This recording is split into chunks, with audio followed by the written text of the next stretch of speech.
മറ്റൊരു വാർത്തയിലേക്ക് വിശദമായി കിടക്കുമ്പോൾ ചേർത്തലയിലെ സ്ത്രീകളുടെ തിരോധാനത്തിൽ ബിന്ദു പത്മനാഭന്റെ സ്ഥലം സ്വന്തമാക്കിയ സതീശന്റെ വീട്ടിലും ഹോട്ടലിലും റെയ്ഡ് തുടർന്ന് അന്വേഷണ സംഘം. സതീശനെ ചേർത്തല പോലീസ് സ്റ്റേഷനിൽ എത്തിച്ച് വിശദമായി ചോദ്യം ചെയ്തു. തന്റെ മുന്നിൽ നേരിട്ടെത്തിയാണ് ബിന്ദു സ്ഥലമിടപാട് നടത്തിയതെന്നായിരുന്നു 2 ആഴ്ച മുമ്പ് സതീശൻ ന്യൂസ് 8 നൽകിയ പ്രതികരണം. വസ്തു എഴുതി നൽകാതായതോടെ കേസ് കൊടുത്തെന്നും ഒരിക്കൽ പോലും ബിന്ദു ഹാജരാവാത്തതിനാൽ തുക കെട്ടിവെച്ച് എക്സ്പാർട്ടിയായി സ്ഥലം സ്വന്തമാക്കിയെന്നും സതീശൻ പ്രതികരിച്ചിരുന്നു. പ്രോപ്പർട്ടി കാണാൻ വന്നപ്പോഴും ബിന്ദു ഇല്ല അല്ലേ? ബിന്ദു വീട്ടിലിരുന്നു, സെബാസ്റ്റിന്റെ വീട്ടിലിരുന്നു. ഞങ്ങൾ കണ്ട്. അന്നാ ഇതുപോലെ രജിസ്ട്രേഷൻ ഇല്ലല്ലോ. അന്നല്ല, ബിന്ദു വീട്ടിലുണ്ടെന്ന് സെബാസ്റ്റ്യൻ പറഞ്ഞതാണോ അതോ ചേട്ടൻ കണ്ടു? എന്റെ അടുത്ത് വന്നിട്ടല്ലേ അങ്ങോട്ട് പോയത്. സെബാസ്റ്റിന്റെ വീട്ടിലിരിക്കുമ്പോൾ സെബാസ്റ്റിന്റെ ഭാര്യ ഉണ്ടോ? അന്ന് ദിവസം എല്ലാം കഴിച്ചിട്ടില്ല. പിറ്റേ ദിവസം രാവിലെ സെബാസ്റ്റ്യൻ കാറുമായിട്ട് വന്നിട്ടാണ് അങ്ങോട്ട് അമ്പലപ്പുഴ പോകണം. അന്നിടത്തേക്ക് സെബാസ്റ്റിന്റെ വീട്ടിൽ താമസിച്ചിരുന്നു. നിങ്ങൾ പ്രോപ്പർട്ടി കാണാൻ പോകുന്നതിന് തലേന്ന് ഇന്ന് വൈകുന്നേരം വന്നു. രാത്രി ആളെ ഇറക്കില്ല. പിറ്റേ ദിവസം വെളുപ്പിനെ പോയി വന്നു, അഗ്രിമെന്റ് എഴുതിച്ചു. ഒന്നും തന്നെ കാശ്. ഓ ശരി. ഒരു തവണ ചേട്ടന് പ്രോപ്പർട്ടി എഴുതാൻ വന്നപ്പോ കണ്ടു. തലേ ദിവസം പിറ്റേ ദിവസം എഗ്രിമെന്റ് ചെയ്യാൻ വേണ്ടി വന്നപ്പോ കണ്ടു. അല്ല, വിൽക്കാനുണ്ടെന്ന് പറഞ്ഞ സ്ഥലത്തിന്റെ ആധാരവും കാര്യങ്ങളായിട്ട് വന്നപ്പോ ഒരു പ്രാവശ്യം കണ്ടു അല്ലേ? അന്ന് റോഡിന്റെ അവിടെ വന്ന റോട്ടിൽ നിന്നു. പിന്നെ ഈ എഗ്രിമെന്റ് എഴുതി അവരുടെ വീട്ടിൽ കൊണ്ട് അവരെ കൊണ്ട് സൈൻ ചെയ്യിച്ചു. പ്രോപ്പർട്ടി കാണാൻ പോയിട്ട് വന്നു. അപ്പൊ ഈ എഗ്രിമെന്റ് ഈ പ്രോപ്പർട്ടി വിൽക്കാണ്ടെന്ന് പറഞ്ഞ വരുന്നതിന് തലേ ദിവസം ബസ്സിന് വീട്ടിൽ സ്റ്റേ ചെയ്യാൻ പറ്റുന്നത് ആയിരിക്കും. എന്താ വെച്ചാൽ ഞാൻ വൈകുന്നേരം കണ്ട് രാവിലെ കണ്ടപ്പോ അവിടെ ആയിരിക്കുമല്ലോ. രാവിലെ ചേട്ടൻ കണ്ടു അല്ലേ? വൈകുന്നേരം ലോഡ്ജിൽ നിന്ന് അങ്ങോട്ടാവുമല്ലോ. പിറ്റേ ദിവസം രാവിലെ ഒപ്പണിച്ചപ്പോഴും ബിന്ദു അവിടെ ഉണ്ട്. അപ്പൊ അതിനടക്ക് ബിന്ദു വേണ്ടാന്ന് എനിക്കറിയാൻ പറ്റും. എനിക്ക് എഗ്രിമെന്റ് ഡേറ്റ് എന്ന് പറഞ്ഞിരുന്നേ. അതൊന്നും ഇപ്പൊ ഇത്ര വർഷം ആധാരത്തിൽ കാണുമല്ലോ. അത് ആധാരം ആരുടെ കയ്യിൽ ഇരിക്കണം. നിങ്ങളുടെ പ്രോപ്പർട്ടിയുടെ ആധാരം ഇല്ലേ നിങ്ങളുടെ കയ്യിൽ? അതൊക്കെ കോടതി കമ്മിറ്റ് ചെയ്തില്ലേ? അതിന് പിന്നെ കിട്ടിയില്ലേ? ഇല്ല. ഇപ്പൊ കേസുണ്ടോ അതിനകത്ത്? അത് ഞാൻ വിൽക്കുകയും ചെയ്തു. സ്ഥലം വിറ്റോ? പിന്നെ ഇല്ലേ? ആർക്ക് വിറ്റു? വക്കീലിന് തന്നെ വിളിച്ചു. കേസ് നടത്തി വക്കീലിനെ വിറ്റു. എനിക്കറിയാം ഇതിന്റെ പുറമെ ഇങ്ങനെയുള്ള ചോദ്യം വരികില്ലേ. അത് രാമകൃഷ്ണ വക്കീലിന്റെ പേര് മേടിച്ചു. അങ്ങനെ അനിയനുണ്ടല്ലോ, പുള്ളിയുടെ പേര് മേടിച്ചു. അതിനെ പുറത്തുനിന്ന് അറിയുമോ? ആ സതീശന്റെ കേസ് എന്ന് പറഞ്ഞാൽ പുള്ളിക്കറിയാൻ തീർച്ചയായും പറഞ്ഞു. വക്കീലിനെ മേടിച്ചു പ്രോപ്പർട്ടി. ഞാൻ മനഃപൂർവ്വം കൊടുത്തോ? അത് ലാഭം കിട്ടിയ? ലാഭം കിട്ടിയായിരുന്നു ചെറുതായിട്ട്. പക്ഷെ കൂടുതൽ എന്റെ സ്ഥലമല്ലത്. അപ്പൊ പള്ളിപ്പുറത്ത് ഞാൻ കാണിക്കണമെങ്കിൽ അവിടെ കാണിക്കാനില്ല. ബിന്ദു ഒരു പ്രാവശ്യം കണ്ടിട്ടു. പിന്നെ അവിടെ ശേഷം പിന്നെ എനിക്ക് 3 നേരം പോരാനൊക്കെ അല്ല ഇപ്പോൾ അവിടെ. അതല്ല, ബസ്സിനൊരു പ്രോബ്ലം ഉണ്ട്. റോട്ടിൽ നിന്ന് കുറച്ച് ഇല്ലായിരുന്നു. വാലുപോലെ വന്നിട്ട് കിടക്കുന്നത് 3 സെന്റോളം അങ്ങനെ വേസ്റ്റ് പോയി. പിന്നെ ഒരു ചതുപ്പ് പോലെയാണ്. സ്ഥലം ഡ്രൈ ലാൻഡാണ്. പക്ഷെ കിടക്കണം ഉണ്ടായിരുന്നു മേടിക്ക്. അതിന്റെ ഫ്രണ്ടിൽ തന്നെ അമ്പലത്തിന്റെ അവിടുന്ന് വടക്കോട്ട് വന്ന് റെയിൽവേ സ്റ്റേഷനിലേക്ക് പോകുന്നുണ്ട്. ടാർ റോഡാണ് അവിടെ. ഇപ്പൊ ആ സ്വത്ത് നിങ്ങളുടെ പേരിൽ ഇല്ല? ഇല്ല, അത് രാമകൃഷ്ണ വക്കീലിന്റെ അനിയനാണ്. ആ രണ്ടുപേരും ഒരേപോലെ തന്നെ. സതീശൻ പറയുന്നത് ഇതുവരെ അന്വേഷണ സംഘം വിശ്വാസത്തിലെടുത്തിട്ടില്ല. സഹോദരന്റെ മരണത്തിലടക്കം സീരിയൽ കില്ലർ സെബാസ്റ്റ്യന് പങ്കുണ്ടെന്ന് സംശയിക്കുമ്പോഴും പ്രതിയുമായി അടുത്ത ബന്ധം സതീശൻ ഉണ്ടായിരുന്നുവെന്നാണ് പോലീസിന്റെ കണ്ടെത്തൽ. അങ്ങേയറ്റം സംശയകരമാണ് സതീശന്റെ നീക്കം. അത് തുടക്കത്തിൽ തന്നെ ന്യൂസിൽ ഈ വാർത്ത പുറത്തുവിട്ടപ്പോൾ തന്നെ പ്രേക്ഷകരുമായി പങ്കുവച്ചതാണ്. എന്തായാലും പോലീസ് ഇത് തെളിവായി സ്വീകരിച്ചാണ് ഇപ്പോഴത്തെ നീക്കങ്ങൾ. ശരണ്യ സ്നേഹജൻ ചേരുന്നു. ശരണ്യ, നേരത്തെ സതീശന്റെ വാക്കുകളിൽ തന്നെ ഈ സൂചനയുണ്ടായിരുന്നു. പല ചോദ്യങ്ങൾക്കും കൃത്യമായ ഉത്തരമില്ല. ഈ സ്ഥലം കയ്യിൽ വന്നതുമായി ബന്ധപ്പെട്ട് പറയുന്ന കാര്യങ്ങളിൽ ദുരൂഹത. എന്താണിപ്പോൾ അന്വേഷണ സംഘത്തിന്റെ നീക്കം? ഇതിൽ സതീശൻ എന്ത് പങ്ക് എന്നതാണ് പോലീസ് സംശയിക്കുന്നത്?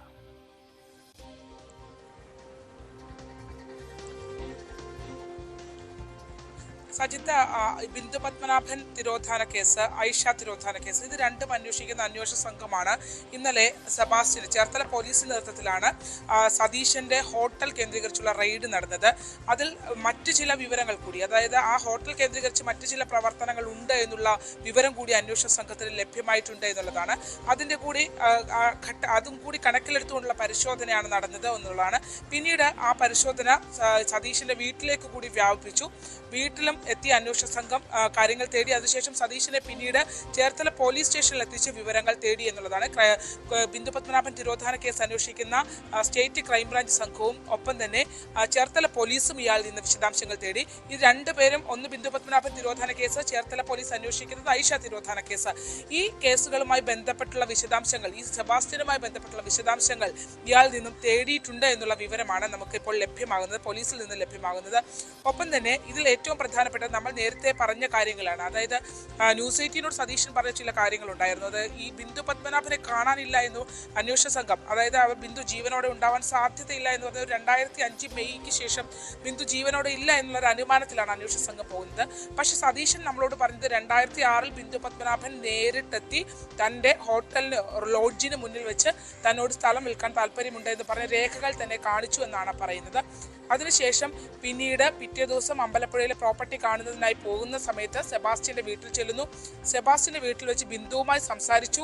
ബിന്ദു അവിടെ ഉണ്ടായിരുന്നു. തലേ ദിവസം മുതൽ ബിന്ദു പിറ്റേ ദിവസം താൻ കാണുന്നതുവരെയും ബിന്ദു അവിടെയാണ് താമസിച്ചതെന്നടക്കമുള്ള വിവരങ്ങൾ ഇയാൾ നമ്മളോട് പങ്കുവയ്ക്കുന്നു. പിന്നീട് ഇയാൾ പറയുന്നത് 6 മാസം, അതായത് ഈ ബിന്ദു പണം ആവശ്യമുണ്ടെന്ന് പറഞ്ഞുകൊണ്ടാണ് ഇവരിലേക്ക് എത്തുന്നത്, സതീശനിലേക്ക് എത്തുന്നത്. പക്ഷേ ബിന്ദു ഈ എഗ്രിമെന്റ് എഴുതിയതിനു ശേഷം 6 മാസത്തിന് ശേഷം പിന്നീട് സതീശനുമായി ബന്ധപ്പെടുന്നില്ല. ഈ 6 മാസത്തിനിടയിൽ തന്നെ സതീശൻ 6 മാസം കൃത്യം കഴിഞ്ഞപ്പോൾ തന്നെ കേസുമായി കോടതിയിൽ പോകുന്നു. കോടതിയിൽ ഈ കേസ് നിൽക്കുന്ന ഘട്ടത്തിൽ ഒരിക്കൽ പോലും പ്രതിഭാഗത്ത് നിന്ന് ബിന്ദു പത്മനാഭൻ ഹാജരാകുന്നില്ല എന്നുള്ളതാണ്. എക്സ്പാർട്ടി വിധിയോടുകൂടി സതീശൻ അനുകൂല കോടതി വിധി നേടിയെടുക്കുന്നു. തുടർന്ന് ആ സ്വത്ത്, ആ ഭൂമി ആ കേസ് വാദിച്ച അഭിഭാഷകൻ, ആലപ്പുഴയിലെ പ്രമുഖ അഭിഭാഷകന്റെ സഹോദരന് തന്നെ വിറ്റു എന്നുള്ള അപ്പോൾ തന്നെ അതിന്റെ വിക്രയങ്ങൾ നടത്തി എന്നുള്ള കാര്യം കൂടി അയാൾ സ്ഥിരീകരിക്കുകയും ചെയ്യുന്നു എന്നുള്ളതാണ്. അപ്പോൾ ഇതിനകത്തൊക്കെ ദുരൂഹതകൾ നിലനിൽക്കുന്നു. ഒന്ന്, ഈ സ്ത്രീകളുടെ തിരോധാനത്തിൽ എന്തെങ്കിലും പെൺവാണിഭ സംഘങ്ങൾക്ക് ബന്ധമുണ്ടോ? 2, ഇതിനകത്ത് റിയൽ എസ്റ്റേറ്റ് മാഫിയയുടേതായ ഒരു ഇടപെടൽ നടന്നിട്ടുണ്ടെന്ന് അന്വേഷണ സംഘം സംശയിക്കുന്നുണ്ട്. അത് നേരത്തെ തന്നെ അതുമായി ബന്ധപ്പെട്ട് കുറെ വിവരങ്ങൾ പുറത്തു വന്നതാണ്. കാരണം സെബാസ്റ്റ്യൻ ഒറ്റയ്ക്ക് ഇത്തരം കാര്യങ്ങൾ ചെയ്യാൻ കഴിയില്ല എന്നുള്ളതാണ്. ബിന്ദുവിനെ കാണാതതിനു ശേഷം 2013 ബിന്ദു പത്മനാഭന്റെ പേരിലുള്ള കോടികൾ വിലമതിക്കുന്ന സ്വത്തുക്കൾ പല ഘട്ടങ്ങളിലായി വ്യാജ വ്യക്തികൾ ഉൾപ്പെടെ കൊണ്ടുവന്നിട്ടാണ് സെബാസ്റ്റ്യൻ തന്റെ പേരിലേക്ക് മാറ്റുന്നത്. അപ്പൊ ഇത്രയധികം സഹായങ്ങൾ, രജിസ്ട്രേഷൻ ഓഫീസിൽ സഹായം കിട്ടുന്നു, വില്ലേജ് ഓഫീസിൽ സഹായം കിട്ടുന്നു. അപ്പൊ ഇത്രയധികം സഹായങ്ങൾ ഇയാൾക്ക് ലഭ്യമാകണമെങ്കിൽ സെബാസ്റ്റ്യൻ ഇത് ഒറ്റയ്ക്ക് മുന്നോട്ട് കൊണ്ടുപോകാൻ കഴിയുമോ എന്നുള്ളൊരു സംശയം അന്വേഷണ സംഘത്തിനുണ്ട്. അതിന് പിന്നിൽ മറ്റു പ്രബലരായ ആളുകളുടെ സഹായം തേടിയിട്ടുണ്ടോ എന്നുള്ള ഒരു സംശയം നിലനിൽക്കുന്നു. അതിന്റെ അന്വേഷണത്തിലാണ് അന്വേഷണ സംഘം. അതിന്റെയൊക്കെ പിറകെയാണ് സെബാസ്റ്റ്യനുമായി സ്ഥല ഇടപാടുകൾ ഉണ്ടായിരുന്നതും സ്ഥിരമായി സെബാസ്റ്റ്യനുമായി അടുത്ത ബന്ധം പുലർത്തുകയും ഒക്കെ വാഹനത്തിൽ ഒരുമിച്ച് പോവുകയും യാത്ര ചെയ്യുകയും ഒക്കെ ചെയ്യുകയും ചെയ്ത ആളാണ് സതീശൻ എന്നുള്ളതാണ്. ഇതിലത്തെ മറ്റൊരു പ്രധാനപ്പെട്ട കാര്യം എന്ന് പറയുന്നത്, നമ്മൾ ഈ സതീശനോട് വിവരങ്ങൾ തേടാനായി ചെന്ന ഘട്ടത്തിൽ സെബാസ്റ്റ്യനെ കുറിച്ചുള്ള അഭിപ്രായം ചോദിച്ചപ്പോൾ അയാൾ സെബാസ്റ്റ്യനെ കുറിച്ച് മോശമായ ഒരു അഭിപ്രായം അല്ല നമ്മളോട് പങ്കുവച്ചത് എന്നുള്ളതാണ്. സെബാസ്റ്റ്യൻ അങ്ങനെ ചെയ്യുമെന്ന് കരുതുന്നില്ല എന്നുള്ള രീതിയിൽ തന്നെയാണ് അയാൾ നമ്മളോട് സംസാരിച്ചത്. അപ്പോൾ ഇത്രയധികം കാര്യങ്ങൾ നടന്നു. കാരണം നമ്മൾ അങ്ങനെ ഒരു ചോദ്യം ഉന്നയിക്കുമ്പോൾ ഈ സതീശന്റെ മുന്നിൽ ജയദേവൻ എന്ന സ്വന്തം സഹോദരന്റെ മരണം നിലനിൽക്കുന്നു എന്നുള്ളതാണ്. അതായത് സതീശന്റെ സഹോദരനാണ് ജയദേവൻ സെബാസ്റ്റ്യനുമായി അടുത്ത ബന്ധമുണ്ടായിരുന്നു. ഒരു അമ്പലത്തിന്റെ പണം, അതായത് ഇദ്ദേഹം ട്രഷററായിരുന്ന അമ്പലത്തിന്റെ പണം, കോടികൾ മറ്റൊരു തരത്തിൽ അദ്ദേഹത്തിന്റെ കയ്യിൽ നിന്ന് പോയിട്ടുണ്ട്. അത് ലാൻഡ് ഇടപാടുകളുമായി ബന്ധപ്പെട്ട് സെബാസ്റ്റ്യൻ ഉൾപ്പെടെയുള്ളവർ തട്ടിയെടുത്തു എന്ന ആരോപണം നിലനിൽക്കുന്നു.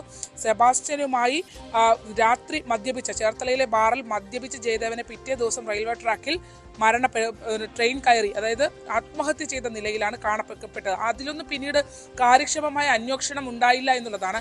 അങ്ങനെ ഉള്ള ഒരു ആളെ, അത്രയും ആക്ഷേപം നിലനിൽക്കുന്ന ഒരാളെ കുറിച്ചൊരു ചോദ്യത്തിനാണ് സതീശൻ നമ്മളോട് ഇങ്ങനെ ഒരു മറുപടി പറഞ്ഞു എന്നുള്ളതാണ്. മറ്റൊന്ന്, ബിന്ദു ജീവനോടെ ഉണ്ടാവില്ല എന്നുള്ള കാര്യം അദ്ദേഹവും നമ്മളോട് പറയുന്നുണ്ട്. കാരണം ബിന്ദു സെബാസ്റ്റ്യന് മറ്റ് ഭൂമി ഇടപാടുകളൊന്നുമില്ല, ഈ സ്ത്രീകളെ തട്ടിച്ചിട്ടുള്ള ഭൂമി മാത്രമേ ഉള്ളൂ എന്ന് നമ്മളോട് സതീശൻ എടുത്തു പറയുന്നു. അങ്ങനെ പറയുന്ന ഒരാൾ എങ്ങനെയാണ് ബിന്ദു പത്മനാഭന്റെ കേസിൽ ബിന്ദു ഇല്ലാതിരുന്നിട്ടും അങ്ങനെ ഒരു ലീഗൽ കാര്യങ്ങളുമായി മുന്നോട്ട് പോയത് എന്ന് ഉൾപ്പെടെയുള്ള സംശയങ്ങൾ നിലനിൽക്കുന്നുണ്ട്. നമ്മൾ ആദ്യഘട്ടത്തിൽ പറഞ്ഞതുപോലെ തന്നെ ഇതിലൊരു റിയൽ എസ്റ്റേറ്റ് മാഫിയയുടെ ഇടപെടൽ ഈ കേസുമായി ബന്ധപ്പെട്ട് ഉണ്ടായിട്ടുണ്ട്.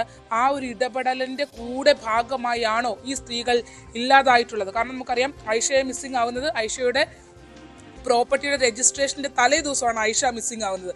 അപ്പോൾ അത്തരത്തിൽ പണമിടപാടുകൾ പെൺവാണിഭ ഇടപാടുകൾ ഇതിനകത്ത് നടന്നിട്ടുണ്ടോ, മറ്റൊന്ന് ഈ പറഞ്ഞ രീതിയിലുള്ള ലാൻഡ് മാഫിയയുടെ ഒരു ഇടപാട് ഇതിനകത്തുണ്ടോ എന്നതുൾപ്പെടെ. കാരണം ഇവരുടെയൊക്കെ സ്വത്തുക്കൾ വാങ്ങാനും എടുക്കാനും മറ്റു ആളുകൾ ഉണ്ടാകുന്നു, പ്രമുഖരായ ആളുകൾ വരുന്നു എന്നതൊക്കെയാണ്. അപ്പോൾ ഈ കാണുന്ന ഒരു സീരിയൽ കില്ലർ സെബാസ്റ്റ്യൻ അപ്പുറത്തേക്ക് ഇതിൽ മറ്റു ചില ഇടപെടലുകൾ ഉണ്ടോ എന്നുള്ളതാണ്. എന്തായാലും കോട്ടയത്തെ ജൈനമ്മ തിരോധാന കേസ് അന്വേഷിക്കുന്ന കോട്ടയം ക്രൈംബ്രാഞ്ച് സംഘവും സതീഷിന്റെ വീട്ടിലെത്തിയിരുന്നു.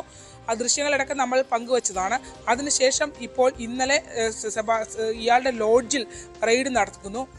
അതുമായി ബന്ധപ്പെട്ട് ചില വേറെ വിഷയങ്ങളും ഒക്കെ വരുന്നുണ്ട്. അതായത് ഒരു നോർത്ത് ഇന്ത്യൻ പെൺകുട്ടിയുടെ മരണവുമായി ബന്ധപ്പെട്ട ചില ആരോപണങ്ങളൊക്കെ ഉയർന്നുണ്ട്. ആ ഹോട്ടലിൽ നടന്നിട്ടുണ്ടോ എന്നതിനെ സംബന്ധിച്ചുള്ള കാര്യങ്ങളും ഒക്കെ നിലനിൽക്കുന്നു. മറ്റൊന്ന്, ഈ മോൺസൺ മാവുങ്കൽ അടക്കമുള്ള ആളുകൾ ഉപയോഗിച്ചിരുന്നതാണ് ഈ ലോഡ്ജ് എന്നുള്ളതാണ്, സതീശൻ ലോഡ്ജ്. അതിനു മുമ്പും നമുക്ക് മാധ്യമങ്ങളിലൂടെ ശ്രദ്ധേയമായ സ്ഥലമാണ് ഈ ലോഡ്ജ്. അങ്ങനെ ഇത്രയും കാര്യങ്ങൾ കൂടിക്കഴിഞ്ഞ് കിടക്കുന്നു.